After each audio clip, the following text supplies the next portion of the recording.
In this video, I kind of want to talk about the philosophy of Edmund Husserl, mostly in his writing the Cartesian Meditations, and I kind of want to talk about I guess almost the thought that his transcendental phenomenology is solipsistic, and that he's kind of arguing some kind of solipsism, and he kind of does give a argument against that already. But I want to talk about also the phenomenological egology that comes with that, and the whole thing here is the phenomenological egology is that we are studying of what is given to the ego, along with the genesis of what is given to the ego. Thus, we have static versus genetic phenomenology. In that static phenomenology, we study things that are given to us phenomenologically through intentionality, noesis, noema, and hyle, and the genetic phenomenology is the transcendental one, in that we are studying phenomenology a priori, and how the things that are given to us generated or were constituted, as to how they came about, and how that whole thing works. Now, phenomenological egology is mostly the study of the intentional life of a ego. Now, a ego, the transcendental ego for Husserl, is just the stream of consciousness. It isn't like Heidegger's Dasein so much as it is just like a stream of consciousness where things are given to the ego.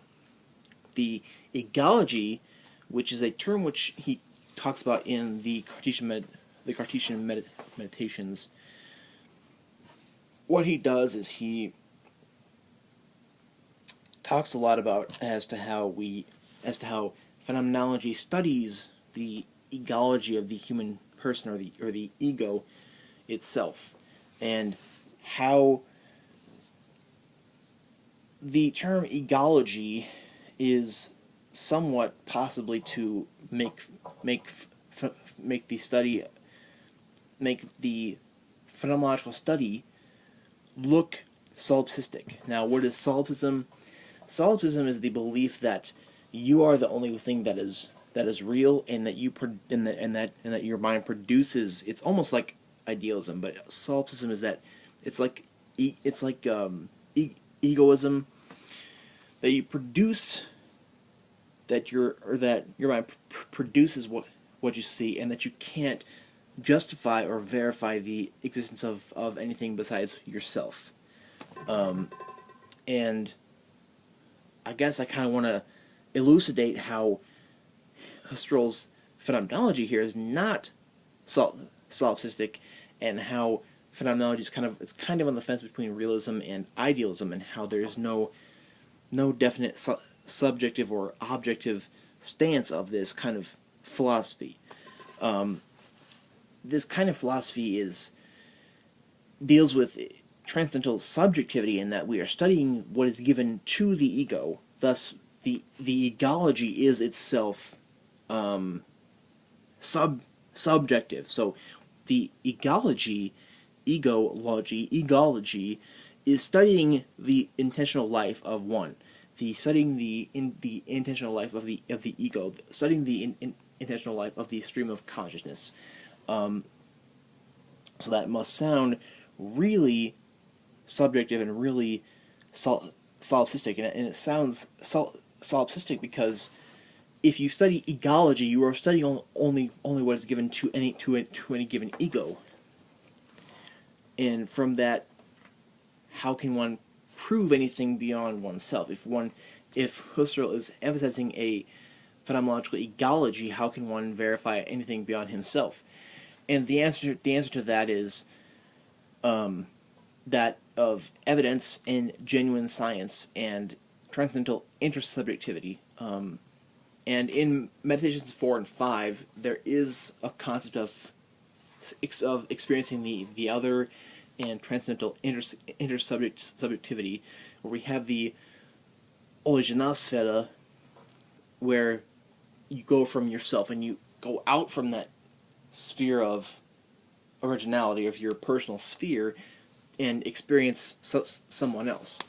Personally, Husserl goes self then other, and Heidegger goes self or other than self. And I personally like Heidegger's thing better, but Husserl is just really interesting, and I can't get away from him. So the whole thing here is that at one time at the same time he's talking about the study of phenomenological egology, or the study of the intentional life of the ego, and at the same time the study of a genuine science, or that which is grounded through evidence, the experiencing of something that is, or the experience of being itself, if you want to talk about that in the Heideggerian sense. Sorry, my eyes are itching. And via the whole egology thing, it's very subjective and almost solipsistic. But on the other coin, on the other side of this phenomenological coin, it's objective in that we have experience of some things that are, or correct experiencing of something that is. Also negative evidence via experiencing something which kind of verifies to you of something that is not, or some kind of non-being. Now, in the Cartesian meditations, Husserl does, you can kind of see some relation between Husserl's Cartesian meditations and Heidegger's being and time. And to go further with the whole idea of how this is objective, it's objective in that you are through evidence that you are experiencing something that is correct, or something that is entirely, and that you can ground your genuine science through that.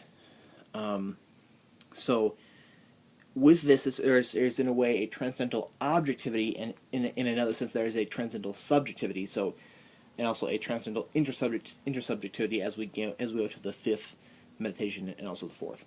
So hopefully this was kind of a good little video about, I guess, how phenomenology is not solipsistic via Husserl's writings of the Cartesian meditations, and also how this whole the phenomenological study of what is given as well as the ego itself is neither purely it's not purely subjective, or nor is it purely objective. So comment below if you think I've left something out, or forgotten something, or messed something up. And also if you have a question, definitely comment below, because I'd love to hear from you. So thank you.